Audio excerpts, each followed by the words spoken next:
Jadi kalau ada new normal, maka harus ada new habits dong ya. Dan jadi pertanyaannya adalah, emang gampang ngerubah kebiasaan ini? Dan emang perlu? Yuk kita bahas di video kita kali ini.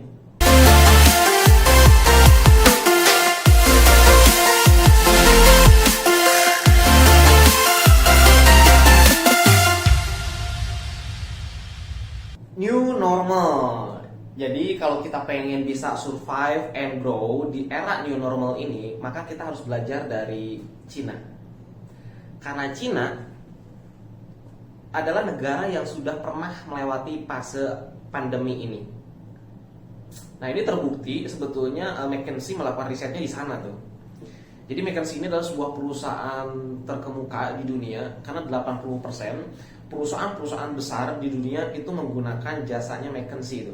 Dan menariknya adalah McKinsey ini melakukan survei di Cina tentang bagaimana cara yang paling efektif untuk kita lakukan agar kita bisa survive and grow di era new normal. Dan dia melakukan surveinya itu ke berbagai industri yang ada di sana. Salah satunya adalah industri manufaktur. Nah, jadi hasil risetnya kira-kira kurang lebih seperti ini nih.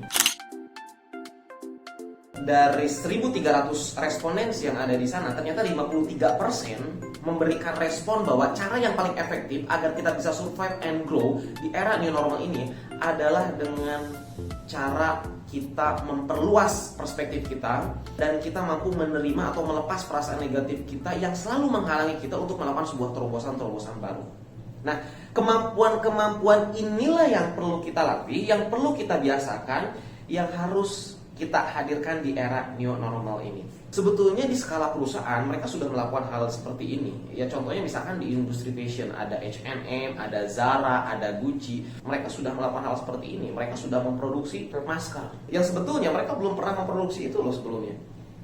Atau misalkan Pinilon dengan memproduksi dividernya. Meskipun saya yakin bahwa ini nggak making enough money bagi mereka, bagi standarnya mereka loh ya. Tapi ini adalah sebuah opportunity untuk bisa memperluas market share yang nantinya brand mereka bisa dikenal lebih luas gitu. Dan sebenarnya kemampuan ini berlaku bukan hanya untuk skala perusahaan, tapi ini untuk saya dan Anda. Bagi Anda seorang pengusaha, ya jelas kemampuan ini penting jika Anda pengen survive. Dan jika Anda adalah seorang karyawan, kemampuan ini pun menjadi hal yang perlu Anda miliki jika Anda ingin dipertahankan di perusahaan di mana tempat Anda bekerja. Karena ini akan menjadi kemampuan yang paling fundamental yang harus dimiliki oleh setiap orang. Cuma yang jadi pertanyaannya adalah, emang gampang merubah kebiasaan ini? Tentu ini gak gampang bagi orang yang gak tahu caranya. Ini sama halnya seperti seorang perokok. Seorang perokok yang sudah terbiasa bertahun-tahun dia ngerokok, tapi dia punya sebuah tekad keinginan untuk dia berhenti ngerokok. Tapi apa yang terjadi? Ini hanya sekedar keinginan. Dia gak bisa merubah keinginannya ini menjadi sebuah kebiasaan untuk dia berhenti merokok. Bahkan ketika dia paksakan untuk berhenti ngerokok, entah tahu kenapa banyak aspek khususnya dalam bagian dalam dirinya mengharuskan dia terus untuk merokok. Singkat cerita dia nggak bisa merubah kebiasaannya itu.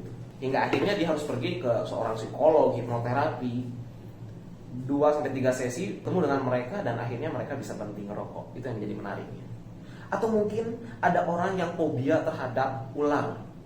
Sudah terbiasa kalau melihat ular itu kabur dan dia pengen mengubah kebiasaannya itu menjadi orang yang berani ketika melihat ular. Singkat cerita, dia pergi ke psikolog hipnoterapi dan hanya dalam hitungan beberapa sesi dia langsung bisa merubah kebiasaannya dari takut menjadi berani. Artinya adalah bahwa ternyata kebiasaan itu bisa dirubah ketika kita tahu caranya, ketika kita mampu memahami bagaimana pikiran kita bekerja. Dan di video kita selanjutnya kita akan membahas tentang bagaimana caranya agar kita mampu mengubah kebiasaan kita menggunakan hipnosis dalam format trilogi. Dan nantikan videonya di video selanjutnya. Thank you.